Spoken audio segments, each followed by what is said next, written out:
नमस्ते दीदी भैया, देखिए हमारे नमस्ते दीदी भैया। हमारे यूट्यूब के चैनल पर लाइव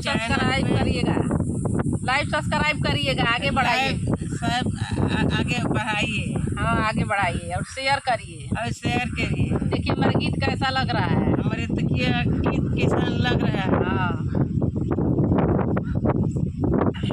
साड़िया लैगा बालमु गोरपुरिया ओ हमें झालरी मोतियाना। साड़िया लैगा बालमु गोरपुरिया ओ हमें हरी हरी पतियाना, हरी हरी पतियाना, हरी हरी पतियाना।